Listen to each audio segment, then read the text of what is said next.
நானும் என் ஃப்ரெண்டு ஒருத்தனும் வந்து ஒரு நாள் ஊட்டிக்கு போயிட்டு கார் எடுத்துட்டு ஊட்டிக்கு போகிறோம். ஊட்டிக்கு போயிட்டு அந்த ஒரு நடுவழியில் அந்த இன்னமும் ஒரு டீ எஸ்டேட் பக்கத்தில் ஒரு சின்ன ஒரு மோரின்னு சொல்லுவாங்க எங்கள் ஊரில்.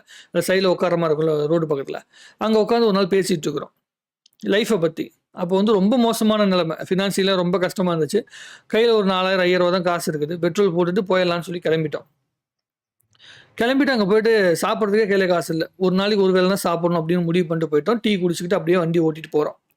அப்போ ஒரு வந்து அந்த மேகம்லாம் கலைஞ்சு போயிட்டுருக்கும்ல, அந்த ஊட்டியில் அந்த பனியில் மேகம் கலைக்குது, மழை பெஞ்சிட்டு இருக்குது, மழையில் நனைஞ்சிட்டு இருக்கிறோம், குளிர் ஆயிடுச்சு, எனக்கு காய்ச்சல் வந்துருச்சு, எல்லாமே இருக்குது, எல்லாமே இருக்கிற ஒரு சூழ்நிலை.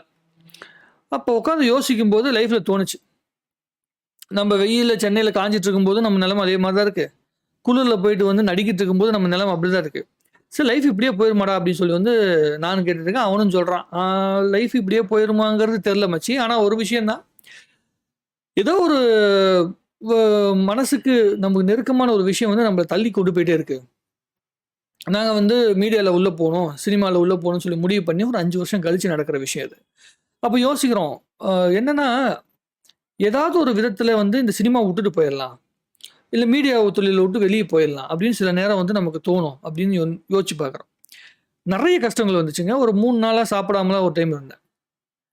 அப்படி சாப்பிடாம இருக்கும்போது கூட வயிறு காஞ்சதே தவிர மனசு இதை விட்டு போ அப்படின்னு சொல்ல மாட்டேங்குது. ஏன் அது நடந்துச்சுன்னே தெரியல, எப்படி நடந்துச்சுன்னு தெரியல, எதுக்காக நடக்குதுன்னு தெரியல.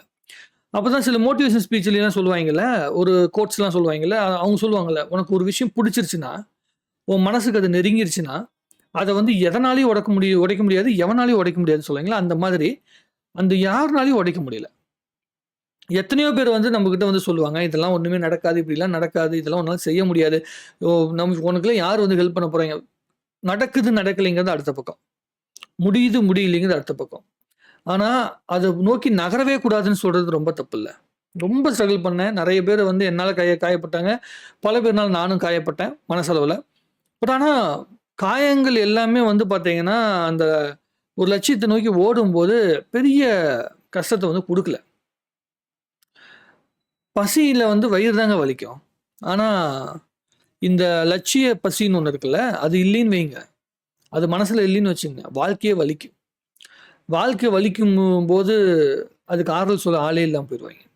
அது வந்து பல பேர் புரிஞ்சுக்கிறது இல்லை, சில பேருக்கு அது கிடைக்கிறது இல்லை. என்கிட்ட சொல்கிற எல்லாருமே என்ன சொல்லுவாங்கன்னா, எப்படி மச்சி நீ இத்தனை வருஷம் சர்வே பண்ணி பண்ணுற, உன்னால் எப்படி பண்ண முடியுது, தனியாக இருக்கும்போது உனக்கு எப்படி தனிமையை எப்படி நீங்கள் வந்து ஹேண்டில் பண்ணுறலாம் சொல்லி சில பேர் வந்து கேட்பாங்க. ரொம்ப கஷ்டமாக இருக்குங்க. முதல்ல ரொம்ப ரொம்ப சிரமமாக இருந்தது. ஆனால் அதுக்கப்புறம் ஒரு டைம் அதில் யோசிக்கும் போது, நமக்கு நம்ம மட்டும்தான் துணைங்கிறத நம்ம என்னைக்கு கண்டுபிடிக்கிறோமோ, என்னைக்கு அதை முழுமையாக நம்ம உணரமோ, நம்மளை சுற்றி இருக்க சூழ்நிலைகளை என்னைக்கு நம்மளை உணர வைக்குதோ, அப்போ சரியான இடத்த நோக்கி நம்ம நகர்றோம் அப்படிங்கிறது புரிஞ்சுக்கணும்னு நினச்சேன் நான். எனக்கு நானே தோணுச்சு. இன்றைக்கி கூட அது ஒரு கோர்ட்டில் கூட நான் பார்த்தேன், ஒரு இதில் கூட பார்த்தேன், ஒரு வீடியோவில் கூட பார்த்தேன், இன்ஸ்டாகிராம் ரீலில் சொல்லியிருந்தாங்க, ஒரு ஆணோட வாழ்க்கையில் நீ தான் எல்லாத்தையும் பார்த்துக்கணும் அப்படிங்கிற ஒரு சூழ்நிலையை வந்து என்னைக்கு வந்து ஒரு சமூகமோ உன்னை சுற்றி இருக்க சூழ்நிலை உருவாக்குதோ, அப்போ தெரிஞ்சுக்க நீ கண்டிப்பாக ஒரு சரியான இடத்த நோக்கி நகர்ந்துட்ட, லைஃப் உங்ககிட்ட ரொம்ப நெருங்கிடுச்சுன்னு அர்த்தம். அந்த நிலைமைக்கு வந்துருச்சு. கடந்த 2-3 மாதங்களில் வந்து மிகப்பெரிய ஒரு அழுத்தத்தை வந்து பார்த்தீங்கன்னா நான் உணர்ந்தேன். அந்த அழுத்தம் வந்து எனக்கு ரொம்ப ரொம்ப புதுமையான ஒரு உணர்வை கொடுத்துச்சு. என்ன மட்டும் தான் வேலை செய்யணும், நீ மட்டும் தான் செஞ்சாகணும்னு சொல்லிட்டு. நான் எத்தனையோ நாட்கள் வந்து யூடியூப்ல வீடியோ பண்ணலாம் அப்படின்லாம் யோசிச்சுட்டு இருக்கும்போது பல நாட்கள் நான் சோர்ந்து போயிருக்கேன். ஆனால் இன்னைக்கு வந்து பார்த்தீங்கன்னா கடந்த ஒரு 3 மாசங்கள்ல என்னால் வீடியோ போடாமல் இருக்கவே முடியல. ஒரு உந்து சக்தி மனசுக்குள்ளேருந்து வருது. அது வந்து நம்ம வந்து யூடியூப்ல வந்து பணம் சம்பாதிக்கணும் அப்படிங்கிற தாட் ப்ராசஸ்ல மட்டும் இல்லைங்க. பணம் சம்பாதிக்கணுங்கிற ஐடியாவில் யோசிச்சா மட்டுமே அது வந்துடாது, மனசுக்குள்ளேருந்து வரணும் இல்லை. இப்போ வந்து நம்ம ஒரு ஃப்ரெண்டுக்கிட்ட பேசுகிறோம், நம்மளுடைய ரொம்ப க்ளோஸ் ஃப்ரெண்ட் இருக்கான், அவன்கிட்ட நம்ம பேசுகிறோம்னு சொல்லி முடிவு பண்ணிட்டோம். அவங்ககிட்ட உட்காந்து பேசணும்னா அவனுக்கு பேசணுங்கிற எண்ணம் வந்தால் தானே பேசுவோம். கோயிலுக்கு எப்போ போவோம், யாரோ ஒருத்தன் சொல்லியே போவோம். நமக்கு சாமி கும்பிடணும், கடவுள்கிட்ட பேசணும்னு சொல்லி யோசிச்சோம்னா தானே போவோம். அந்த மாதிரி இந்த மனசுங்கிற அந்த கடவுள் இருக்காரு தெரியுங்களா, அது ஒரு வந்து என்னைக்காவது ஒரு நாள் தான் உங்களுக்கு வந்து பார்த்தீங்கன்னா லட்சிய பிச்சை போடுவார். அந்த லட்சிய பிச்சையை கையேந்தி வாங்கிக்கணும். வாங்கிக்கிட்டு அதை வந்து கையிலேயே வச்சு பார்த்துட்டே இருக்கக்கூடாது. அதை வந்து கரெக்டான நேரத்தில் செலவு செய்யணும். செலவு செஞ்சு உங்கள் லைஃபுக்காக இன்வெஸ்ட் பண்ணணும். இன்வெஸ்ட் பண்ணிங்கன்னா கண்டிப்பாக உங்கள் லைஃப் மாறும். நான் உணர்ந்திருக்கேன். அன்றைக்கி அந்த ஊட்டியில் உட்காந்துக்கிட்டு அந்த மழை பொழிஞ்சிட்டு இருக்க நேரத்தில் அந்த மோரியில் உட்காந்து பேசும்போது எனக்கு அந்த விஷயங்கள் தோணுச்சு, இதெல்லாம் தோணுச்சு.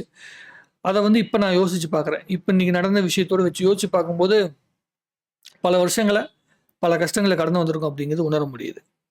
உங்களோட லைஃப்ல அந்த மாரி ஏதோ ஒரு மொமெண்ட் கிடைச்சுதுன்னா, அத வந்திருக்கும்ல. அத வந்து நீங்க சொல்லுங்க. கேட்டு தெரிஞ்சுப்போம்.